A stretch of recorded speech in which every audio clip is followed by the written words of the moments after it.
wait here by the lobby before we proceed inside. I will wait for the second lab Yes. together. Floor. And this area where we're entering used to be the office spaces of the film division, the literature division, the outreach and exchange division, and the exchange department, and the arts education department. As when we enter, what you would see basically would be the ceiling. Part of the ceiling has already been removed. They have removed all the electrical wires. The drainage pipe is still there, but this will also be changed. What we are going to undertake in this next 3 years is a whole retrofitting of the building, changing all the electricals, all the mechanicals, all the plumbing system, all the fire protection system, and the structural retrofitting of the building itself, plus the auxiliaries. So, in preparation for every space, all of the ceilings will have to be taken down and removed. Inside it are all the electricals, auxiliary, plumbing is on the other side of it. For every area, for every floor, there are restrooms, employees' restrooms, and restrooms of audiences that's related to theater. So all of those will also be changed. And then we will be working out, once they prepare the ceiling, they will be working on the roof deck to be able to waterproof it. When we enter, I will continue with this.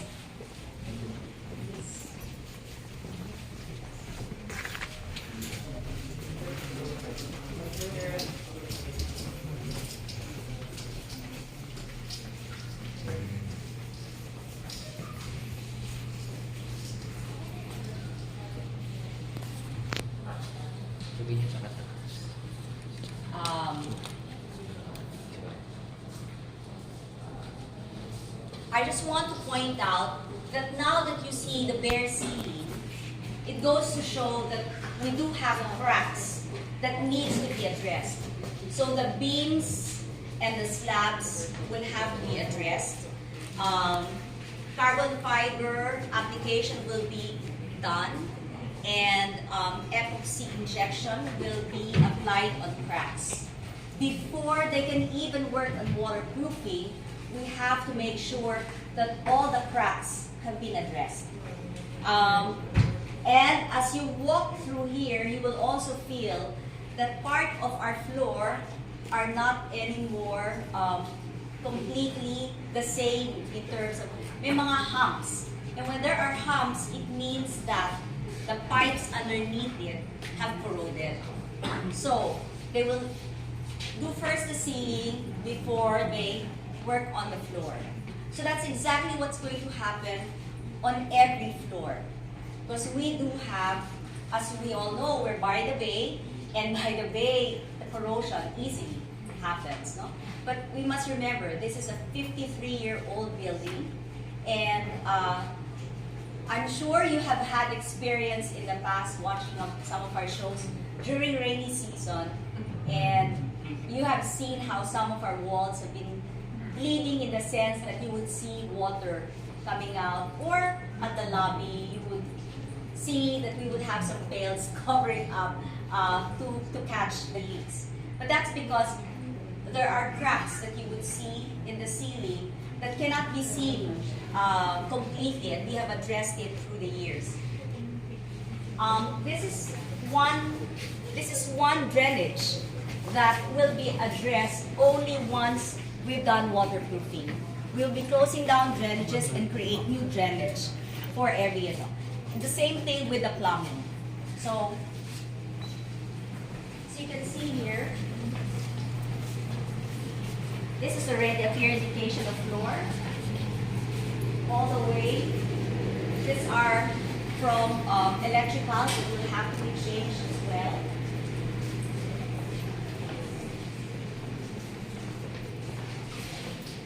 They are preparing the slabs right now before they apply all epoxy and the carbon fiber. Ganun pa rin ba yun? Dapat mag-red siya. Pero hindi And we ko- also have to address anay. Somehow, there are areas that have been infested with anay. Just particular areas. So that's also being addressed in this whole retrofitting. Now, as we finish this area, as I said, waterproofing will be happening. Even this is part of the facade, which you see here. So the whole area, this will also be waterproofed beyond the rooftop itself. So, would you have any questions? Where are we now? What is this? We are fourth floor. This is the office of the Arts Education Department. I see. Yeah.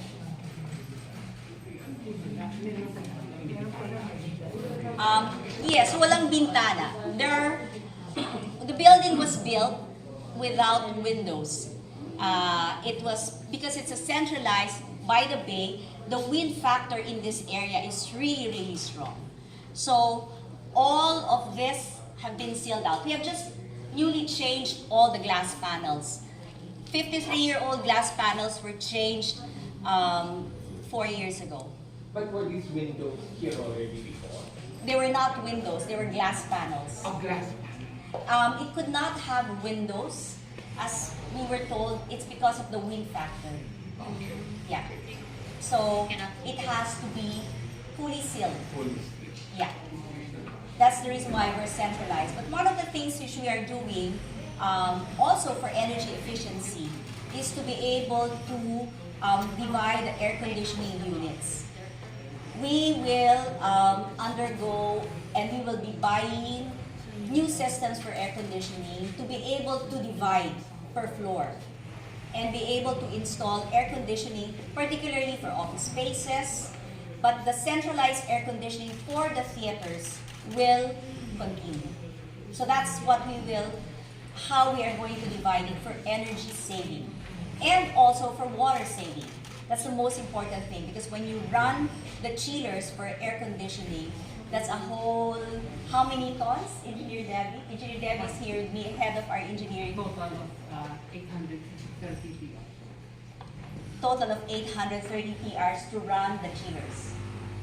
So we will, studies have been made to be able to have a more energy efficient system for the building. And so we're dividing the air conditioning units so that we don't have to turn on the whole centralized air conditioning unit when we have performances on weekends and there are no offices operating during weekends. Do you envision the center to be a green building after the renovation?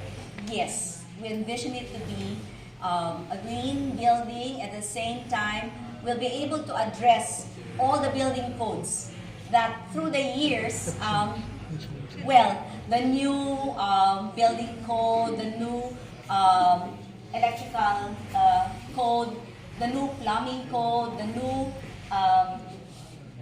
drainage code, how do you call it? Fire protection code. Fire protection. The fire protection code. It's most important. So we will also be installing sprinklers. It will be a different kind of sprinkler for where our gallery will be, because that's where artworks are. It would be a different kind of sprinkler for inside offices. So may I invite you now to proceed. We're going to go to Silangan Hall. But if you remember the Silangan Hall, I'll lead you to that space.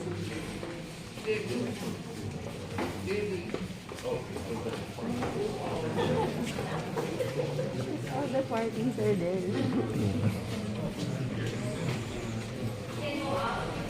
Work has to continue to go to fire. This is where one stop.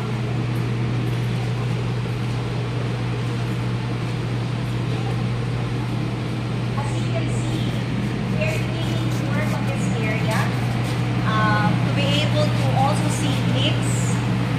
This has never been touched. 53 years. So they're beginning to work on, because part of the building audit, we were able to identify where the leaks are, and these are the areas which are being touched. First, to be able to see how big an area must be touched further. So we're beginning to have this, and it will be restored back to the same. We have the Loxines, the LDLD or the Loxine Partners as our consultant. We also have the Nagata Acoustics from Japan as our consultant for the theater. We also have a theater consultant on board, and we have, of course, the building audit company, the ACO, on board as well as consultant. So we shall proceed to the silangan.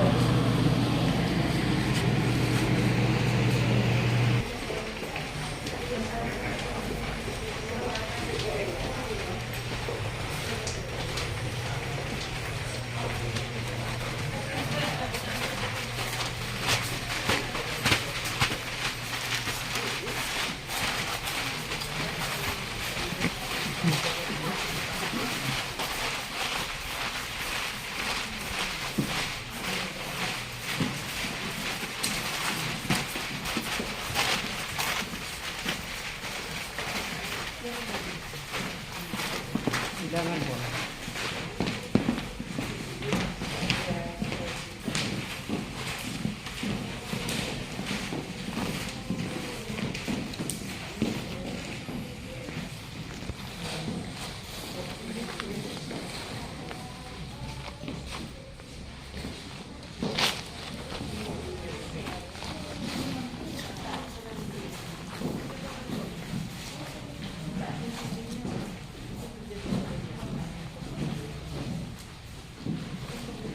So welcome to the Silangan Hall, the hall that hosted a whole lot of many parties for the institution, for all the events that we have had.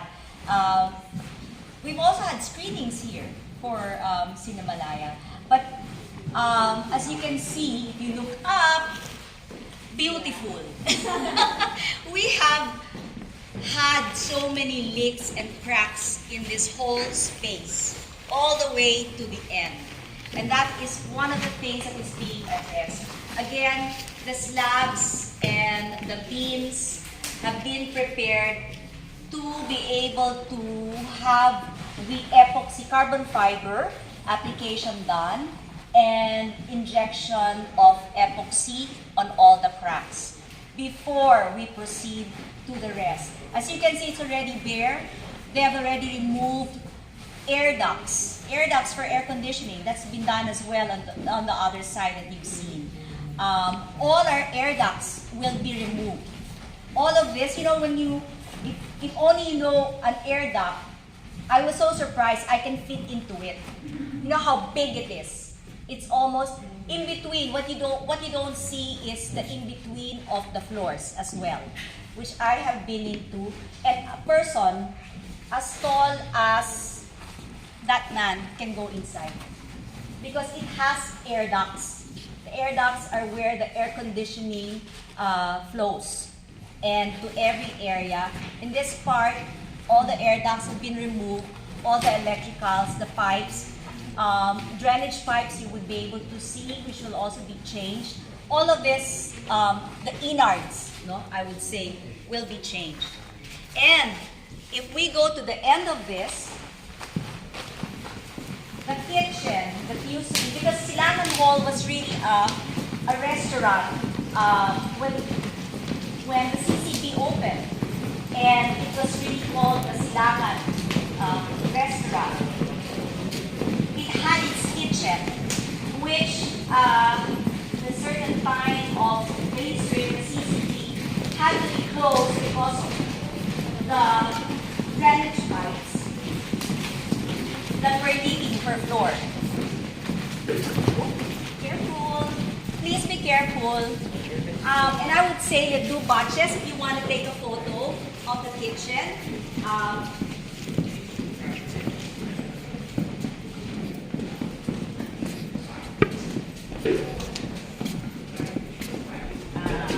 Okay.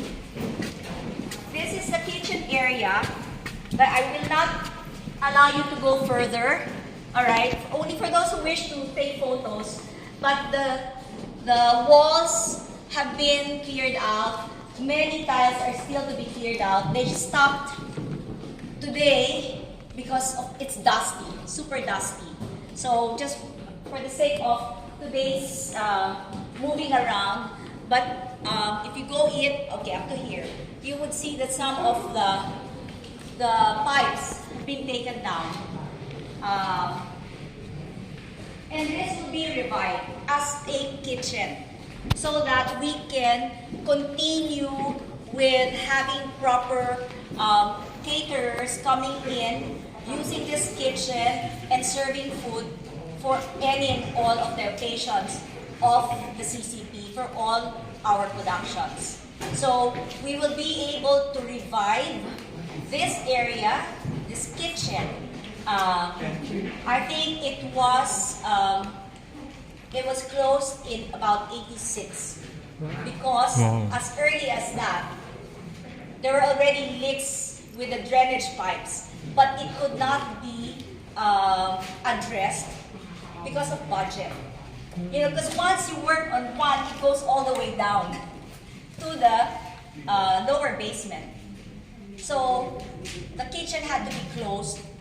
In fact, there was a point in time it was even used as an office space because we expanded in 86, but and we needed office spaces. So this area actually was being utilized to keep some of the collections of the museum that were not being exhibited, and some offices stayed in this particular area as well. But this will be revived into a working kitchen in order to serve as, in order to help out all our caterers do things properly when they serve food in every occasion. Is this the only kitchen? This is the only kitchen, aside from our cafeteria, which is in the lower basement. So where did you do the catering? Caterers would come already with the food. We would have the preparation. I mean, food is already prepared, okay? And they would have heaters to be able to serve it warm. Yeah. So, in spite of that, what we really would want to happen is that whole area can really be used already for occasions, for the receptions, and use this kitchen properly in serving the food. So, I can't go out, can we? We can proceed that. Oh, okay. Mr. Dennis Marasigan might be waiting for us all the way to the other side. Yes, I said we will be able to. Let's go back. Oh, okay. I am told that we can proceed. They cleared it out because yesterday I went around to see how we were going to do the run, and it was very, very dusty. That's why I didn't want everyone to come in. But you would see how our ceilings have been worked on already, and we're removing tiles already to continue the work.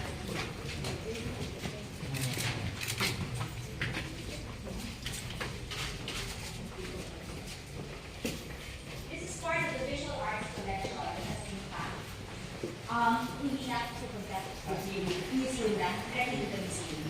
We shall proceed to the museum.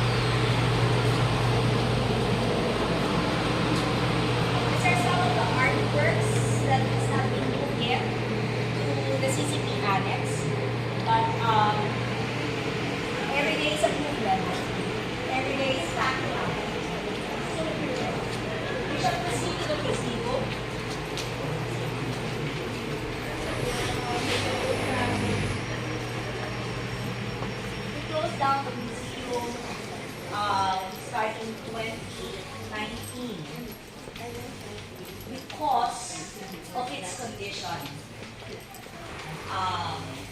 The cracks are even worse than what you see in other parts. But you won't be able to see it until we totally remove the ceiling. But you would know that the cracks are there because the leaks are enormous. So, in order to preserve all our collection, it had to be moved out of the museum because of the leaks. And so, we are going to be working on this part. If the CCP has a cantilever, remember it's shaped this way. This is part of the cantilever. And so, this is one area that from waterproofing must really be addressed because it's part of the cantilever. And you will also, if you walk through down the whole museum, you would feel that the floor is uneven. And that's a sign of corrosion of the water pipes or the drainage pipes that may have been running underneath the floor. So, I'm sorry, but we could not turn on any more air conditioning this side because the air ducts, part of it have already been removed, and it really is going to be not wise to have, and the dust is already accumulating, so if you turn on the aircon, it will not be healthy for all of us. So, if I may, we proceed. Of the museum, if you wish to walk through it, before we proceed to go down to the third floor. Anymore, the packed artworks, because lane movers have already packed it, and that's already insured based on what has been packed. So, I'm sorry, but we cannot open it anymore. No, that was part, no, because this is a ritual, those are rituals. In this museum, the whole, this is like an anthropological museum. So, but it features like musical instruments or dance forms or no. That is part of the sections of the museum. Doon ka sa kamag-anakan. So, we will go down the escalator to the library.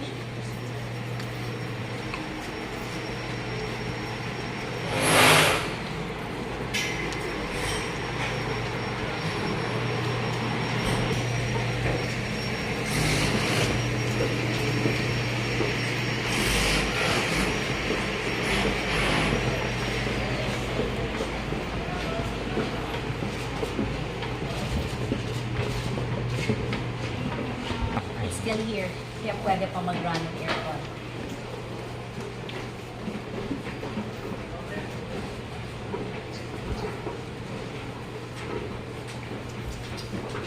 So this is our library, and they're in the middle of packing. Good morning.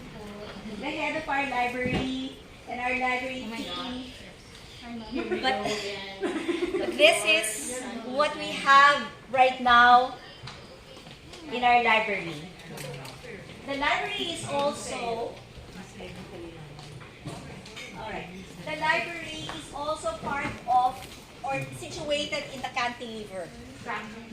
So, with this, you really will feel in certain areas that the floor is so uneven. Oo. Ganyan, humpy. Because of corrosion of pipes. But as you can see, we have not moved out the things that they have packed, and they're still continuing to pack. They're just not showing you it's underneath here, but there's a whole lot to pack for the library.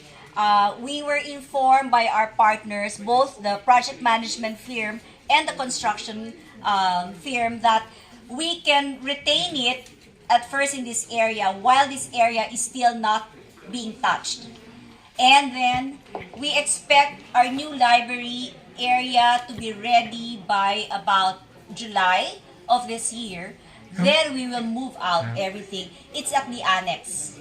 So that is where we're going to have the library, the new library, and the digital hub. So we're moving all our collections. It's all the way to the back, this library, and because that's where our videos and our audio collection used to be. That is where a lot of researchers, students, would are the users of all of these collections of ours, including LP recordings. We had that. We have that. So we still have it. In the next room, if I may, in the next room, I'd like to invite you to the main gallery.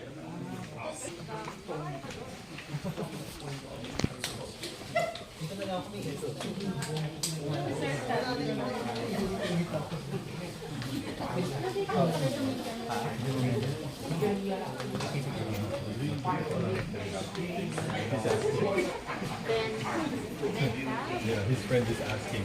Oh, you should go to Powerhouse. I've been to my boss, Pino. I told him I'll introduce him to doctors if there's any sellers. All the way to the back. So all of this will be moved to the new library when we open towards July of this year. In the new library, towards July, yeah, of this year. So for everyone to just have an idea, the collection here, if you see what the label of the boxes, it would have recordings, it would have books, it would have manuscripts, it would have children's books, bound clippings, photographs of even the opening of the CCP is taken care of by our library. So we have assorted photographs, bound photographs, real tapes, vertical files. All of this will be transferred to our new library. The head of our library is here as well with us. Raise your hand. Should you have questions, please feel free to ask. So we are not going to touch this area as per the project management firm and the construction company until this area will really be touched for renovation. So they're going to go around the third floor, work on all the other areas, and then when we need this area for the retrofitting, then we will take out everything. Our staff will be moving to another space by the Harbor Square and move some of the collections with them at the Harbor Square area. So, may I invite you to go down to the main theater,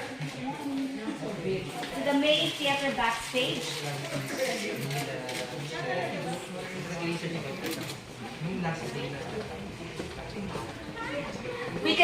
Some can take the escalator going down if you want, or take the elevator going down. The elevators are here. If you want to take the elevator to go down, I can take a group. There could be 2 groups for an elevator. No, here, the back. But it would just mean going up and down stairs.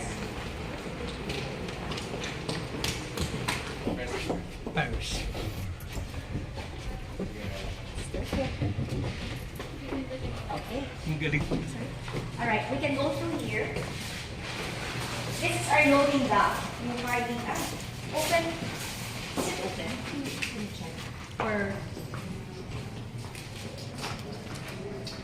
hindi. Okay. Alright. Guard mo open. Kung hindi, ito na lang tayo. Bata pa naman tayo lahat. This is the loading Up dock. and down the stairs and back for us. Good exercise.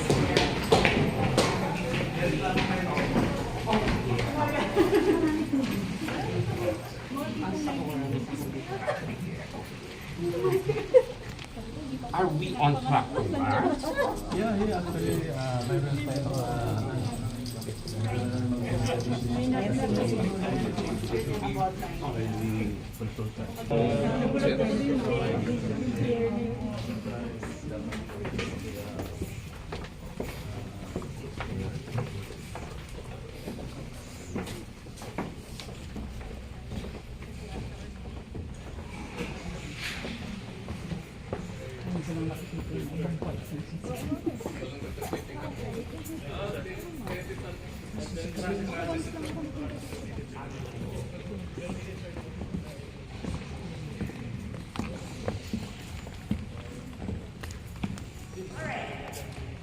We are at that stage of the main theater.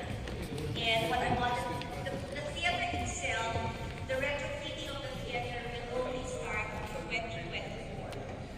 But we are starting already at the loading dock in this area. Because there are a lot of falling areas. So slabs.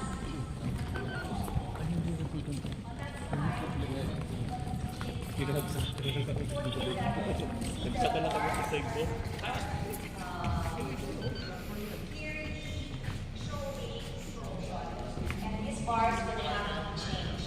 So what they're doing right now is it has become a testing area before they proceed to the whole renovation of this area of the loading dock. We're also changing, after 53 years, our biggest freight elevator. This is where we put grand pianos to get into the theater. From the piano room to here, all the way down, so that this is the first time, and part of the budget that we were able to receive under the appropriation would include the freight elevator. We will also be able to change the hydraulic lift of the orchestra. You see, the orchestra pit goes up and down. There's a new technology for this. We have already shown this to many. Our technical consultant has brought in various companies to be able to give us a good indication of how much it would cost us to be able to change it completely to the new type of equipment to be able to raise the orchestra peak. The freight elevator is right here.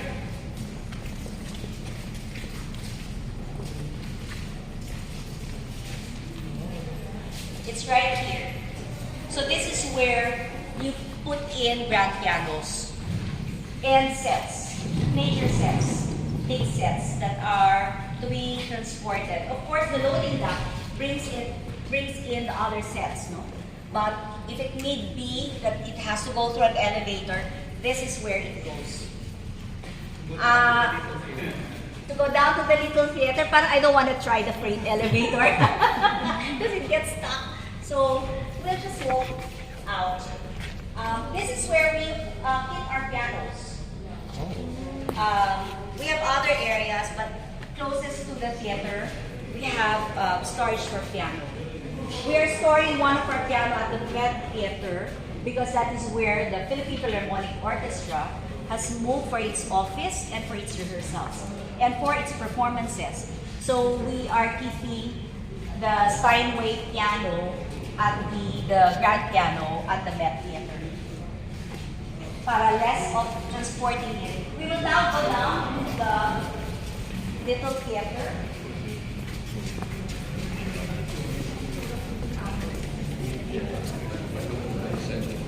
Oh, classic excellence.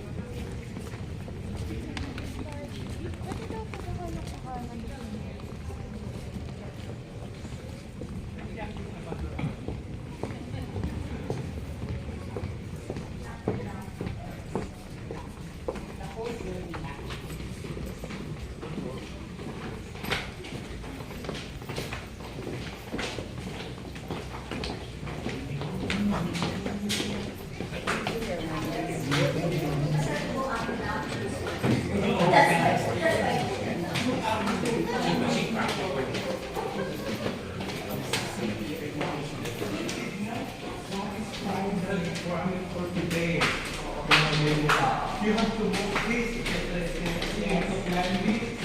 So until today, I'm able to.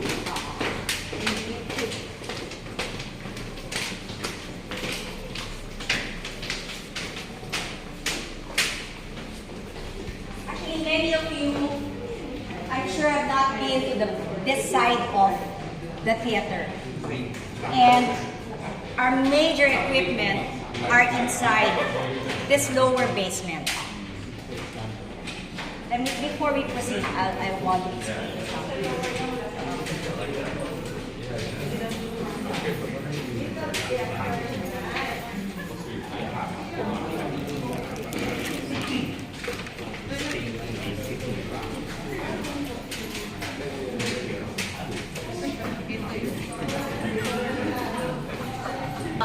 I stopped here because I said I know many of you have not been to this part of the building. This is the entry point to the backstage of the Little Theater. But on this area, all the way to the back, are all the equipment, the big equipment of the institution. Air conditioning system, electrical. We now had to, because of climate change, the way we have been flooding, we now had to come up with a new powerhouse. And that is situated at the south parking. As you could see, that is where we have the mural. And it is where we are putting our electrical system. No? We have the sister tank, no? But the new powerhouse will have the transformer and the generators in order to avoid, how would I say, hopefully not, that flooding, because we are below sea level. That the flooding, this part of the building is already below sea level. There we have so many stairs, also leading to this powerhouse. Water can stream down, and we have witnessed it. And we are just avoiding the power center being affected by flood, and then we would have explosion because we have high-powered electrical equipment inside this whole powerhouse. We have all the units for the chiller, for the air conditioning unit, the transformer. Now we have moved up the transformer, but we also have moved up we have two lines for electrical source. One is what we say the Manila side, and the other one is Pasay. So if you've been here, na bigla nag-blackout, we can immediately turn on the power using, kung Manila nag-blackout, we can immediately turn on from the Pasay or the other way around. That's what we're doing, bringing out the equipment into the south parking area for our new powerhouse. And then we are also building right now the cistern tank. The cistern tank will be able to provide us our water reservoir, and at the same time provide us the water needed for the fire protection. So if anything happens, immediately that goes into the building and the system will go on for fire protection. So all of this were studied in the process. It's not like, and we had to consult the Loxines on what we are building, because it has to, we have to maintain the sacredness of a cultural heritage site, which is this main building, and making sure that whatever we build around it would be consistent to the original concept of architect Leandro Loxine. So all of these are always in consultation with the Leandro B. Loxine and partners. We will enter the Little Theater, and in the Little Theater, as a lot of scaffoldings already, because they have been working on the ceiling for the past months. Carbon fiber and epoxy is being done, but I just want to point out that the start of the structural retrofitting, when you can see inside the theater, the start of the structural retrofitting is from here at the Little Theater. We have 14 columns. We have 14 columns, 7 and 7 on each side that holds the whole building. And that is going to be enlarged all the way down to the water level. So we have also consulted DPWH and we're having a meeting. All of this is with proper consultation. And designs have been made. As you can see, there probably people are wondering why we're not running the escalator, even if we had the new escalator before we shut down. It's because part of the floor of the main lobby, where the escalators are here in this area.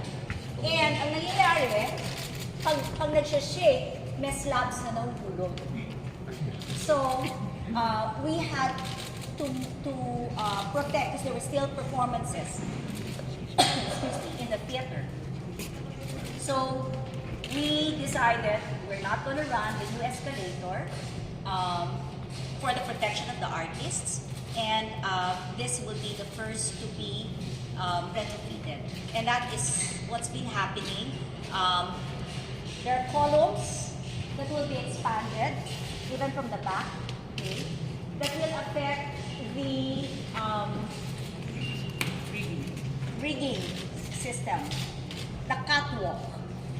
Catwalks, Dennis, if I may, catwalks are also where lights are put, depending on the kind of production. That is also where the technical people would walk through when certain productions, if needed.